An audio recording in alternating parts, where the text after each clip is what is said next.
Daily Words of God. Work in the mind of man is too easy for man to achieve. Pastors and leaders in the religious world, for example, rely on their gifts and positions to do their work. People who follow them for a long time will be infected by their gifts and influenced by some of their being. They focus on people's gifts, abilities, and knowledge, and they pay attention to supernatural things and many profound, unrealistic doctrines.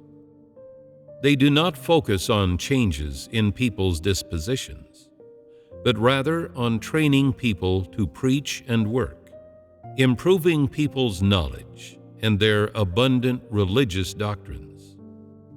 They do not focus on how much people's disposition is changed, nor on how much people understand of the truth. They do not concern themselves with people's essence, and much less do they try to know people's normal and abnormal states. They do not counter people's notions, nor do they reveal their notions, much less do they prune people for their deficiencies or corruptions. Most who follow them serve with their gifts, and all they release is religious notions and theological theories, which are out of touch with reality and completely unable to confer life onto people.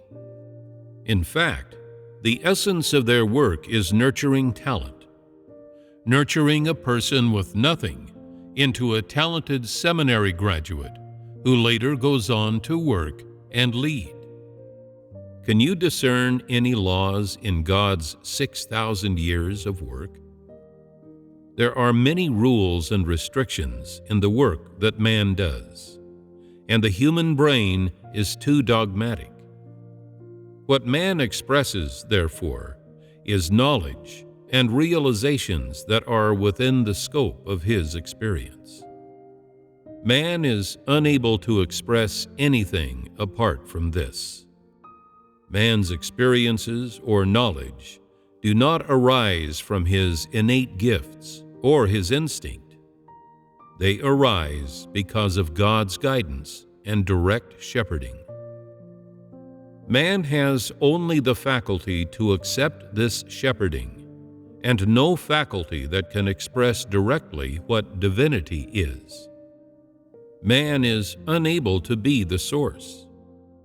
He can only be a vessel that accepts water from the source.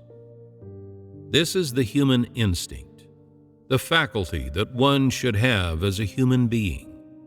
If a person loses the faculty that accepts God's word and loses the human instinct, that person also loses what is most precious and loses the duty of created man. If a person has no knowledge or experience of God's word or his work, that person loses his duty, the duty he should perform as a created being, and loses the dignity of a created being. It is God's instinct to express what divinity is, whether it is expressed in the flesh or directly by the Spirit. This is God's ministry. Man expresses his own experiences or knowledge during God's work or afterward.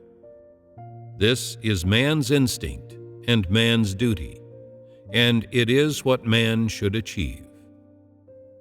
Although man's expression falls far short of what God expresses, and although man's expression is bound by many rules, man must fulfill the duty he should fulfill and do what he must do.